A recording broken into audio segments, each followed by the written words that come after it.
All right, let's take you outside to our ABC 10 News sky cams. Most of the county seeing those sunny skies. We are seeing some of those clouds lingering at our beaches, and some areas took a while to clear along our coast. In fact, even some high clouds starting to mix in areas like Torrey Pines down towards the Chula Vista area. We're actually going to see a lot more clouds as we head into the day tomorrow. So thick clouds in the morning for the coast and the valleys, and then high clouds in the afternoon.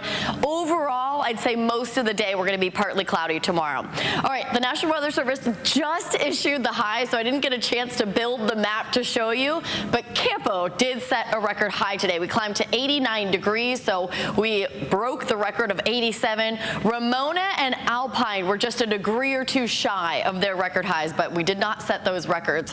Right now, it's still pretty warm for our inland neighborhoods. We're pretty close to 80 for most areas. Our coastal communities are in the 60s.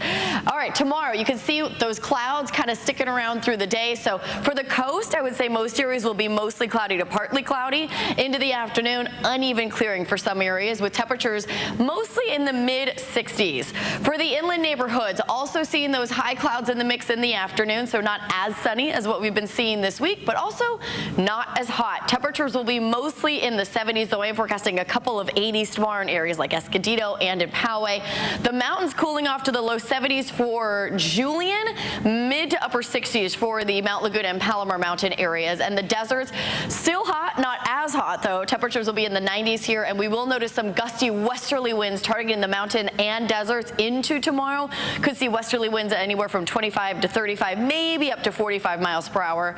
As this storm system right here moves into the north, it's going to be increasing that onshore flow. That's going to be pushing the marine layer farther inland and bringing the cooling trend with it. So our 10 News Futurecast doing a nice job highlighting those clouds making their way farther inland. There are some high clouds that are also moving in here, but the marine layer is going to be the coast and the inland neighborhoods. So the inland neighborhoods more likely to see fog tomorrow, more so than the coastal community. So it's not likely that the airport will see dense fog and impact travel there tomorrow. It's not impossible, but it's not as likely as what we've seen earlier this week. And then by the afternoon, it's mostly those high clouds that we're going to be talking about. So there's that storm that passes by to the north of us. That's what's going to be bringing the cooler weather for us locally. And then check this out. So there's a closed low that's going to form offshore. That means that it's not following the main jet stream, basically. And so it looks like it's going to be combining with another storm that passes through next week. And that trend could continue into next weekend, bringing greater cooling. However, there's a lot of uncertainty with this forecast because we are talking about a closed low. Every time I've been looking at the 7-day forecast, it's like those end temperatures. Sometimes they're warmer, sometimes they're a little bit cooler. But it looks like those 60s are going to be sticking around along our coast. Inland neighborhoods, we're cooling back to the low to mid 70s. Sunday into next week. Temperatures still tomorrow above normal, but not as hot as they've been. The mountains will be in the low 70s or 60s for those cooler, higher elevations like Mount Laguna and Palomar, and then low to mid 60s by Tuesday, continuing through the remainder of the week. And for the deserts, even with the drop in temperatures, temperatures are staying mostly in the 90s into early next week.